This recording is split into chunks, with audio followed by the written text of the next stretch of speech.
오늘은 당신의 강점은 무엇인가 라는 제목으로 함께 말씀을 나누고자 합니다.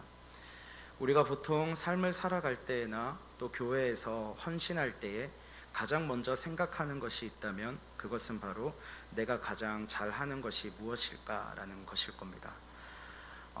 교육부서를 섬길 때에도 우리 학생들이 아마 12년 동안 끊임없이 그들이 고민하고 정답을 찾고 있는 것도 어쩌면 나의 강점은 무엇인가 라는 질문일 것입니다.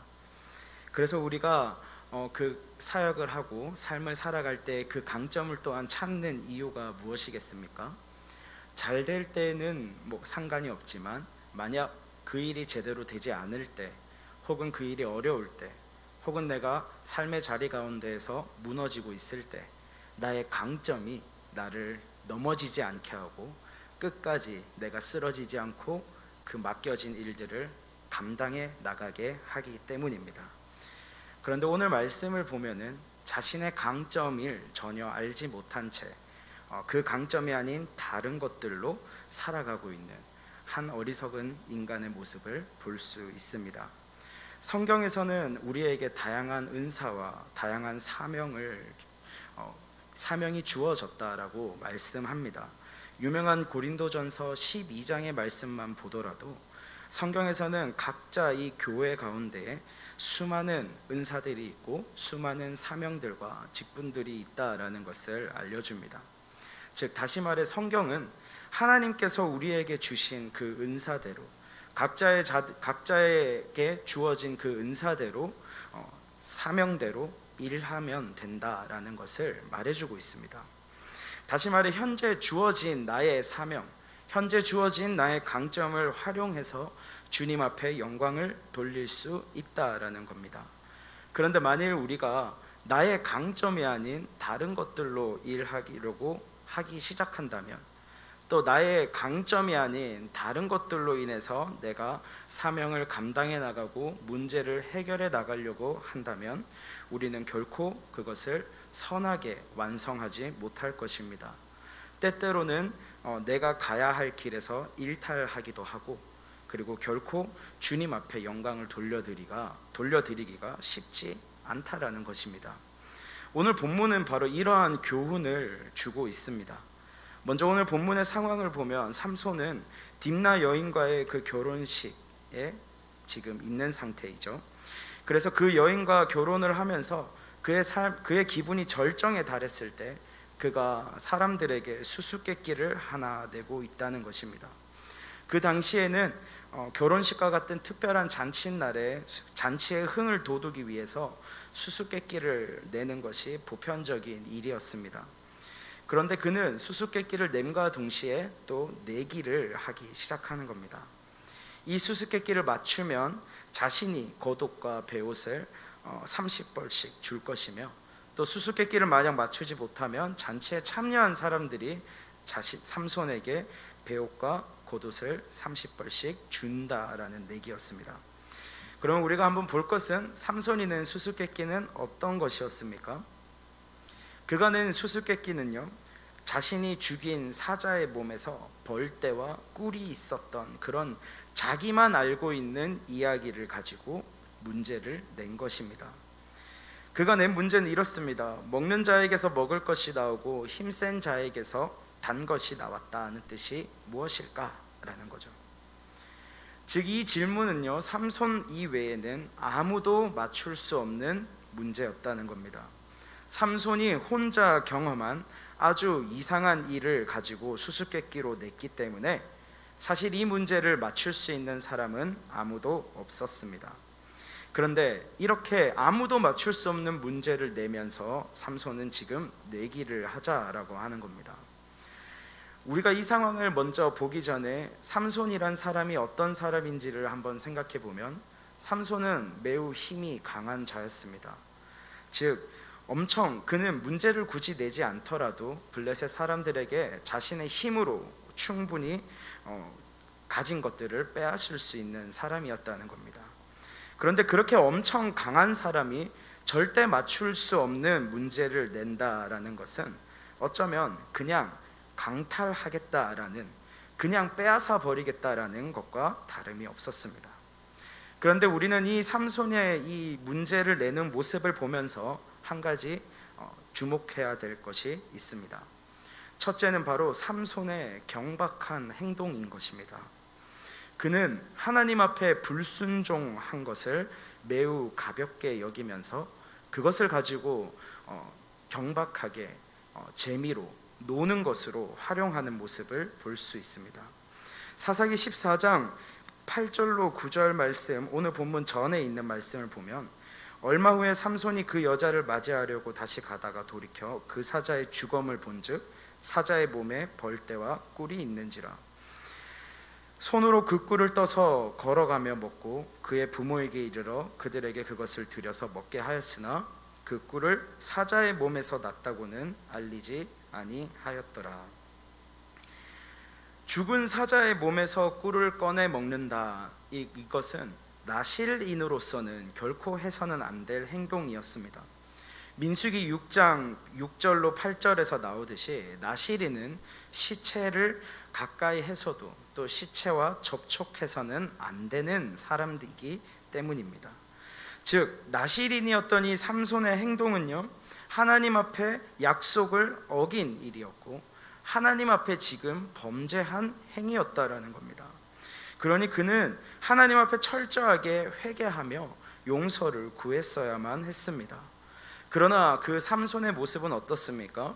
하나님 앞에 회개하기는커녕 오히려 자신의 잘못된 것을, 하나님과의 약속을 어긴 이 행위를 자랑 삼아 블레셋 사람들과 장난하고 있는 모습이라는 겁니다. 얼마나 한심한 모습이겠습니까? 그는 나실인으로서 세상 사람들과 구별되게 살겠다라고 한 그 서원을 깨트렸음에도 불구하고 하나님과의 약속을 어긴 것을 전혀 심각하게 생각하지 않았다는 겁니다. 근데 우리가 알다시피 하나님 앞에 불순종하는 것만으로 이미 악한 일이죠. 그런데 만약 그 불순종을 가지고 재미 삼고 장난친다라는 것, 그 불순종을 아주 당연하게 여긴다라는 것은 더 악한 일이 될 것입니다. 우리의 삶을 한번 돌아보면은 사실 저와 여러분 모두 삶을 살아가면서 또 주님 앞에 또 교회 공동체에서 사역함에 있어서 누구든지 모르고 실수할 수 있는 존재들입니다. 사람인 이상 말로도 우리는 실수하고 행동으로도 나도 모르게 실수할 때가 많다는 것입니다. 또 알면서도 때로는 하나님께 불순종할 때도 있습니다. 분명히 우리는 알고 있습니다. 그렇게 하면 안 된다, 이렇게 해서는 하나님께서 절대 기뻐하시지 않는다라는 것을 알면서도 때때로 우리는 실수한다라는 겁니다. 그럼 우리가 어떻게 해야 되겠습니까? 그 자리에서 그저 낙심하며 이미 벌어진 일에 대해서 좌절하고 있으면 될까요? 빨리 깨닫고 하나님 앞에 회개하고 돌이켜야 한다는 것입니다. 그런데 이것이 너무나도 단순한 논리여서였을까요? 때때로 즉시 회개하기에는 너무나 어려울 때가 많다라는 겁니다. 그냥 하나님 앞에 죄를 범했을 때 바로 돌이키기만 하면 되는 이 간단한 일을 우리는 매우 힘들어 한다라는 것이죠.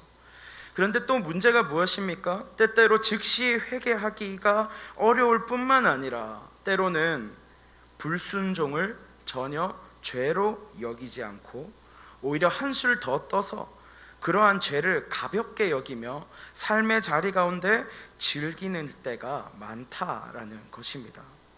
이것은 하나님을 업신여기고 하나님의 그 통치를 인정하지 않는 무시무시한 죄입니다. 그런데 오늘 삼손이 바로 이러한 모습을 보이고 있다는 것이죠. 그런데 참 놀라운 것은 히브리서 11장 32절을 보면 내가 무슨 말을 더 하리요? 기드온, 바락, 삼손, 입다, 다윗 및 사무엘과 선지자들의 일을 말하려면 내게 시간이 부족하리로다. 믿음의 장이라고 불리며 믿음의 사람들의 삶을 소개하고 있는 히브리서 11장에 누가 있다라는 것이죠. 바로 삼손이 있다는 것입니다. 히브리서에 의하면 그는 믿음의 사람이었다라는 것입니다. 그런데 그가 지금 현재에는 믿음의 사람일지는 몰라도 신실한 사람은 아니었던 것 같습니다. 그는 자기 부모님의 가르침에 우선 신실하지 못했고 나실린으로서 여호와의 법에도 신실하지 못했습니다. 삼손은 어쩌면 수수께끼를 내기 이전부터 영적으로 매우 무감각해져 있었을지도 모르겠습니다.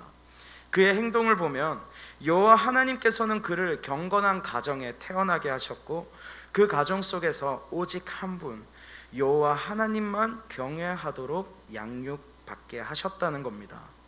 그런데 그의 삶의 모습을 보면 전혀 그렇지가 않습니다.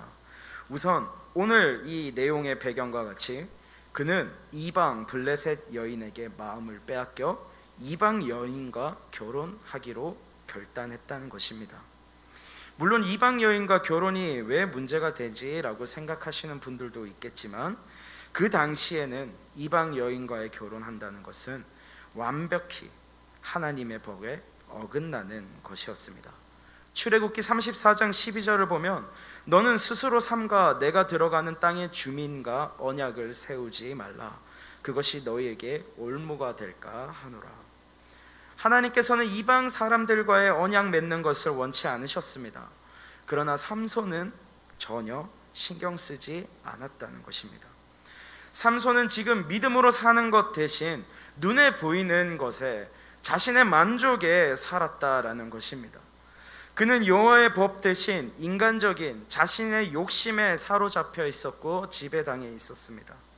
삼손에게 있어서 중요한 일은 여호와를 기쁘시게 하는 일 혹은 그의 부모를 기쁘게 하는 일이 아니라 자기 자신을 기쁘게 하는 일이었다라는 겁니다.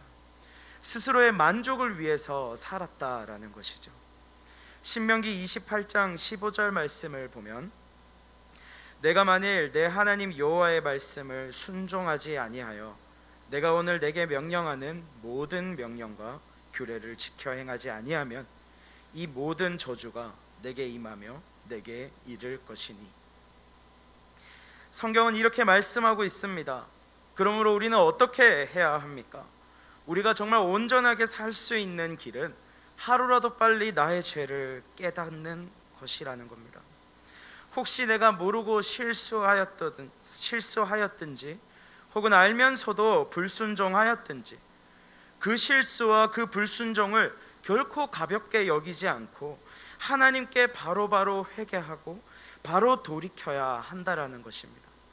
그런 의미에서 오늘 이 시간 우리가 예배드리는 이 귀한 시간을 통해서 우리 또한 주님 앞에 내가 알게 모르게 지었던 나의 실수와 나의 죄됨을 바로 돌이키는 시간 되기를 간절히 소망합니다. 이것이 바로 저와 여러분 모두가 주님 앞에 온전하게 되는 길입니다. 삼손은 참으로 영적으로 무감각한 사람이었습니다.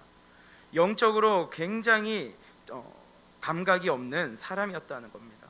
자신의 실수도 전혀 알지 못할 뿐 아니라 하나님 앞에 자신이 얼마나 죄된 삶을 살고 있는지조차 깨닫지 못하고 심지어 그 죄됨을 가지고 장난치기까지 했다라는 겁니다. 그리고 또 우리가 두 번째로 주목해야 될 포인트는 삼손의 수수께끼를 듣고 이제 그 작전을 펼치는 블레셋 사람들의 모습입니다.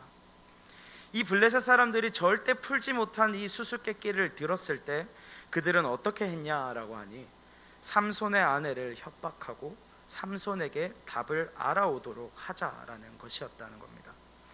협박을 당한 삼손의 아내는 삼손에게 다가가 자신에게도 답을 알려주지 않는다는 것은 자신을 사랑하지 않는 것이다 라고 말하며 눈물까지 흘리며 삼손의 마음을 흔들어 놓았습니다.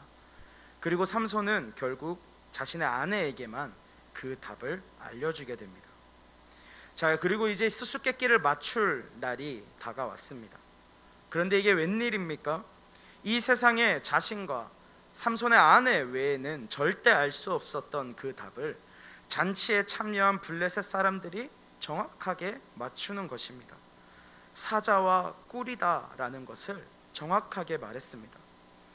답을 알려준 아내 외에는 절대로 맞출 수 없는 문제였기 때문에 삼손은 아내를 통해 비밀이 새어나갔다라는 것을 알아차리게 되었습니다.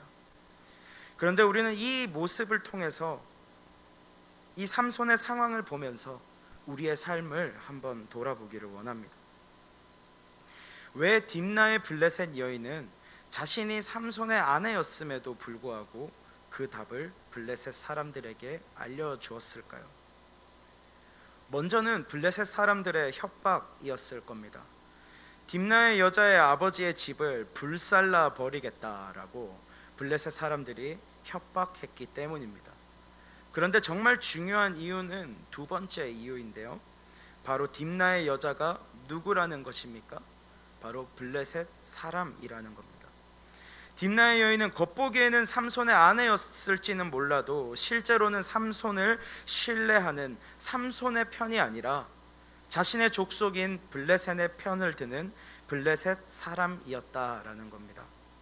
딥나의 여자가 정말 삼손에게 모든 것을 맡기고 삼손을 진심으로 사랑하고 삼손의 편에 섰던 진실한 아내였다면 블레셋이 어떻게 할지 고민할 여지도 없이 누구보다도 강했던 남편을 신뢰하고 블레셋 사람들에게 협박당하고 있다는 사실을 정직하게 말했을 겁니다. 그러나 그 여인은 오히려 반대로 남편의 비밀을 블레셋 사람들에게 말해 주었다라는 겁니다. 결코 내 편이 아닌 블레셋 여인을 향한 잘못된 신뢰가 결국 삼손 자신에게 배신으로 돌아온 것입니다. 여기서 우리는 또 무엇을 알 수 있습니까? 세상은 절대로 우리의 편이 될 수 없다라는 겁니다. 세상과 우리는 결코 신뢰의 관계가 될 수 없다라는 것입니다. 그런데 문제는 그럼에도 불구하고 우리는 나도 모르게 세상을 신뢰하며 살아갈 때가 너무나도 많다는 것이죠. 세상의 법칙, 그리고 성공의 기준, 세상의 가치관, 세상의 지식, 그것들이 우리들을 행복하게 할 수 있을 것이다 라고 생각하고 마음 한켠에 그것을 신뢰하며 살아가고 있지는 않으십니까? 사사기 14장 7절 말씀을 보면 그가 내려가서 그 여자와 말하니 그 여자가 삼손의 눈에 들었더라 라고 말씀합니다. 삼손이 보기에 딥나의 블레셋 여인은 어땠다는 것입니까? 너무나도 아름다웠다는 것입니다. 너무나도 만족스러웠다는 겁니다. 마찬가지로 우리가 보기에 세상은 너무나도 아름답습니다. 너무나도 매력적입니다. 그래서 삼손은 그 블레셋 여인을 아내로 맞이했고 서로 진정으로 부부가 되었다라고 생각했을 것입니다. 마찬가지로 우리도 너무나 아름다워 보이는 세상을 맞이하고 그 매력적인 것들을 누리며 살아가다 보니 내가 그리스도인이지만 세상 가운데 이것과 이 정도는 함께 동행할 수 있을 거야. 이것은 내가 할 수 있을 거야. 이렇게 살아가면서도 나는 하나님 앞에 의로운 자가 될 수 있을 거야 라고 생각한다라는 겁니다. 그러나 딥나의 블레셋 여인은 결론적으로 어떻게 했습니까? 삼손을 배신했다라는 사실입니다. 즉 세상도 결국은 우리를 배신할 것입니다. 딥나의 블레셋 여인이 비밀을 누설한 것처럼 세상은 우리의 헛된 욕심을 사단에게 안내할 것이고 사단 마귀는 우리를 집어삼킬 것이며 결국 하나님의 심판, 그 심판대 앞에서 우리는 눈물을 흘릴 수밖에 없을 것입니다. 딥나의 블레셋 여인은 삼손과 함께한 삼손의 아내였지만 결코 함께할 수 없는 블레셋의 편이었다는 것입니다. 마찬가지로 세상은 나와 함께하고 있지만 세상은 세상의 편입니다. 그럼에도 불구하고 삼손의 눈에 보여진 딥나의 블레셋 여인과 같이 보기에 너무나 아름다워 보이고 그것들이 나를 즐겁게 하고 나를 편안하게도 하고 또 내 삶을 윤택하게도 하고 또 내 삶과 밀접해 있다 보니까 나의 삶을 더 좋아지게 만드는 내 편일 수도 있겠다. 이렇게 살면 내 삶이 조금 더 윤택해질 수도 있겠다라고 착각하면서 마치 전도서 1장에서 솔로몬의 고백과 같이 지나가는 그 바람을 잡으려고 하고 있지는 않은지 우리의 삶의 모습을 돌아봐야 할 것입니다. 사랑하는 여러분, 기억하십시오. 딥나의 블레셋 삼손에게 즐거움을 줄 수는 있었지만 결국 삼손의 말년에 그 블레셋 여인을 통해 삼손의 생명이 빼앗겨졌다라는 것을요. 사랑하는 여러분, 세상이 나를 잘 살게 할 것이며 내 삶에 도움이 될 것 같다는 이 잘못된 신뢰를 하지 마시고, 세상은 세상의 편일 뿐이며 내가 의지해야 될 것은 오직 한 분, 하나님 여호와 하나님이라는 사실을 명심하시기 바랍니다. 그렇다면 우리는 이제 무엇을 의지하며 무엇을 바라보며 살아가야 하는 것입니까? 여러분, 한번 생각해 보기를 원합니다. 내가 도대체 무엇을 의지하며 살아가야 하는 것일까요? 설교 앞서 말했던 것과 같이 나의 강점은 무엇이겠습니까? 나의 강함은 무엇이냐는 것입니다. 지금 한번 개인적으로 한번 떠올려 보시기 바랍니다. 내가 가장 강한 게 무엇인지, 나의 강점은 무엇인지 말입니다. 그런데 한번 돌이켜 생각해 보면 방금 내 머릿속으로 지나갔던 내가 생각한 나의 강점, 나의 그 강함이 나를 승리하게 했습니까? 내가 강하다라고 생각했던 나의 그 강점이 내 삶의 자리 가운데서 나를 결코 쓰러지지 않게 했냐라는 것입니다. 결코 그렇지 않을 것입니다. 아무리 나에게 뛰어난 강점이 있다 할지라도 우리는 매번 무너질 수밖에 없는 존재이기 때문입니다. 아무리 내가 강함이 있다 할지라도 결국 무너지게 되어 있습니다. 우리는 존재 자체가 기본적으로 본질상 진노의 자식들이기 때문입니다. 우리의 삶의 끝에는 언제나 멸망뿐이었기 때문입니다. 그러니 사단은 우리를 넘어뜨리기 위해 수단과 방법을 가리지 않습니다. 요한복음 10장 10절 말씀을 한번 보십시오. 도둑이 오는 것은 도둑질하고 죽이고 멸망시키려는 것뿐이요 내가 온 것은 양으로 생명을 얻게 하고 더 풍성히 얻게 하려는 것이라 라고 말씀하십니다. 사단은 도둑질하고 죽이고 멸망시키고 가만히 접근하는 그런 도둑과 같이 우리에게 접근한다라는 것입니다. 수단과 방법을 가리지 않고 우리를 죽이고 멸망시키기 위해 덤벼듭니다. 때로는 믿었던 사람들을 통해서, 또 때로는 돈을 통해서, 때로는 학업을 통해서, 때로는 내가 즐겨하는 나의 활동들, 내 삶의 주변, 나의 모든 것들을 통해서 시시때때로 우는 사자와 같이 우리를 넘어뜨리기 위해, 우리를 멸망시키기 위해 접근한다라는 것입니다. 이럴 때 우리가 생각한 나의 강점은 아무런 소용이 없습니다. 어마무시한 힘으로 모두가 두려워했던 삼손조차도 자신의 강점으로 승리하지 못했기 때문입니다. 오히려 그는 자신의 강함만 믿고 있다가 그의 모든 것을 빼앗겨 버렸습니다. 이런 상황에서 우리는 절대 우리의 힘으로 사단의 공격에서 이길 수가 없다는 것입니다. 그럼에도 불구하고 우리는 어떤 존재입니까? 예수 그리스도를 주라 고백하는 그리스도인들은 우리를 사랑하시는 이로 말미암아 넉넉히 이기는 승리가 예비되어 있는 존재 아닙니까? 그러니 우리가 어떻게 승리해야 되겠습니까? 바로 내 안에 역사하시는 성령의 능력으로 승리해야 한다라는 것입니다. 에베소서 6장 13절 이하의 말씀을 한번 보십시오. 그러므로 하나님의 전신 갑주를 취하라. 이는 악한 날에 너희가 능히 대적하고 모든 일을 행한 후에 서기 위함이라. 그런즉 서서 진리로 너희 허리띠를 띠고 의의 호심경을 붙이고 평안의 복음이 준비한 것으로 신을 신고 모든 것 위에 믿음의 방패를 가지고 이로써 능히 악한 자의 모든 불화살을 소멸하고 구원의 투구와 성령의 검 곧 하나님의 말씀을 가지라. 그런데 여기서 진리의 허리띠, 의의 호심경, 평안의 복음의 신, 믿음의 방패, 구원의 투구, 이 5가지는 모두 방어용 무기인 반면 유일한 공격 무기가 있으니 그것은 무엇입니까? 바로 성령의 검입니다. 그러니 우리가 결국 우리 삶 가운데에서 도둑같이 임하는 그 사단의 공격에 승리하기 위해서는 우리에게 성령의 검이 필요하다라는 것입니다. 오늘 본문 사사기 14장 6절 말씀을 한번 보십시오. 여호와의 영이 삼손에게 강하게 임하니 그가 손에 아무것도 없이 그 사자를 염소 새끼 찢는 것 같이 찢었으나. 또 본문 말씀 19절을 한번 보겠습니다. 여호와의 영이 삼손에게 갑자기 임하심에 삼손이 아스글론에 내려가서 그곳 사람 30명을 쳐 죽이고 노략하여라고 말씀합니다.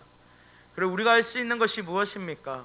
삼손이 염소 새끼를 찢듯이 사자를 찢을 수 있었던 이유, 그가 블레셋 사람 30명을 단숨에 쳐 죽일 수 있었던 이유가 무엇입니까? 바로 성령께서 그에게 능력으로 임했기 때문이다라는 말씀입니다. 그에게 성령이 함께 하셨을 때, 성령께서 기름 부어 주셨기 때문에 그가 승리할 수 있었다는 사실입니다.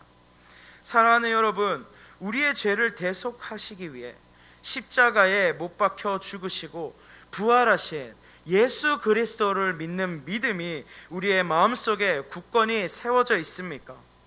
그 주님께서 우리에게 성령을 보내주셨다라고 말씀하십니다. 바로 그 성령님께서 우리를 언제나 승리하게 하신다라는 사실을 믿으십시오. 위기 가운데에서, 고난 가운데에서, 슬픔 가운데, 좌절 가운데에서 우리가 결코 쓰러지지 않을 수 있는 이유는 바로 이 성령님께서 우리와 함께 하시기 때문입니다. 세상살이 가운데 상황이 아무리 절망적이고 낙심됨으로 세상을 의지하고 자신의 강점을 믿는 이 세상 사람들이 쓰러지고 좌절하고 삶을 포기하고 있을 때 그리스도인들에게는 언제나 희망이 있고 천국 소망이 있는 이유가 무엇입니까? 그리스도인들에게 어떠한 어려움이 있다 할지라도 그들 가운데 언제나 승리가 있는 이유가 무엇입니까? 바로 그리스도인들의 강점이 무엇이기 때문입니까? 바로 우리 안에 역사하시는 성령님이기 때문입니다. 그러니 여러분, 언제나 성령님을 사모하십시오. 우리 안에 언제나 함께 동행하시는 성령님을 날마다 우리의 삶의 자리 가운데 인도자로, 나의 주인으로, 내 힘으로 인정하시기 바랍니다. 우리 안에 역사하시는 성령님께서 우리에게 모든 것을 가르쳐 주시고 또 우리를 도와주시고 우리를 위해 언제나 간구하시는 분이라는 사실을 믿는 믿음으로 하루하루 삶의 자리 가운데 나아가기를 간절히 소망합니다. 그리고 그 믿음 가지고 삶의 자리 가운데 우리의 입술이 선포하기를 소망합니다. 누군가가 나의 삶의 자리 가운데에서 너는 어떤 힘으로 살아가고 있느냐, 너에게 너의 강점이 무엇이냐라고 묻는다면 나의 강점은 내 안에 살아 역사하시는 성령님입니다라고, 나의 강점은 우리를 나의 죄를 대속하시기 위해 십자가에 못 박혀 죽으시고 부활하신 예수 그리스도를 믿는 믿음입니다라고 고백하는 우리 이람 공동체가 되기를 간절히 소망합니다. 아무리 우리의 삶이 막막하고 답이 없어 보인다 할지라도 우리가 소망을 가지고 걸어갈 수 있는 이유는 내 안에 성령님이 함께하고 계시기 때문입니다 라고 믿음의 고백을 할 수 있는 저와 여러분 모두가 되기를 간절히 소망합니다. 저에게 가장 큰 위로가 된 찬양이 있습니다. 의사의 실수로 어이없게 내성마비로 태어난 송명희 시인의 나라는 시로 만들어진 찬양입니다. 그 찬양의 가사를 한번 보십시오. 나 가진 재물 없으나, 나 남이 가진 지식 없으나, 나 남에게 있는 건강 있지 않으나, 나 남에게 남이 없는 것이 있으니, 나 남이 못 본 것을 보았고, 나 남이 듣지 못한 음성 들었고, 나 남이 받지 못한 사랑 받았고, 나 남이 모르는 것을 깨달았네. 공평하신 하나님이 나 남이 가진 것 나 없지만 공평하신 하나님이 나 남이 없는 것을 갖게 하셨네.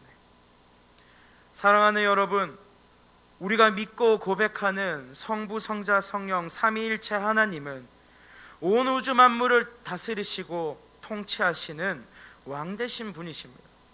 그러니 그분은 바다를 잔잔케 하시는 분이시고 바람을 한순간에 말씀으로 멈추게 하시는 분이시며 죽음을 이기신 분이십니다. 그리고 이 엄청난 능력의 주님께서 말씀하십니다. 우리와 언제나 함께 동행하고 계신다라고. 볼지어다 내가 세상 끝날까지 너희와 함께 있으리라 말씀하시는 그 성령님을 의지하는 우리 모두가 되기를 소망합니다. 그래서 담대하게 승리를 선포하고 어떤 상황 가운데에서도 나의 힘은 오직 내 안에 역사하시는 성령님 한 분입니다 라고 믿음으로 선포할 수 있는 우리 모두가 되기를 간절히 소망합니다. 기도드리겠습니다. 사랑이 많으신 하나님 아버지, 매일 삶의 자리 가운데에서 날마다 우리 안에 역사하시는 성령님을 인정하는 삶 살기를 소망합니다. 주님, 성령님께서 우리에게 가르쳐 주시고 우리의 힘 되시고 우리의 모든 부르짖음과 간구의 기도를 들으시는 분이라는 사실을 믿는 믿음을 굳건히 세워 주시옵소서. 그래서 그 믿음 가지고 우리의 삶의 자리 가운데에서 언제나 승리를 선포할 수 있는 우리가 되게 하여 주시옵소서. 그래서 우리가 주님께서 맡겨주신 그 사명의 길을 걸어갈 때에, 주님께서 맡겨주신 그 복음 전하는, 복음 선포하는 자로 하루하루 삶을 살아갈 때에 나의 힘 되시는 성령님만을 의지하며 나의 모든 것 되시는 주님과 함께하고 있음을 굳건히 믿으며 그 믿음 흔들리지 않은 채 담대하게 한 걸음 한 걸음 걸어갈 수 있는 우리 이람교회 공동체 모두가 될 수 있게 하여 주시옵소서.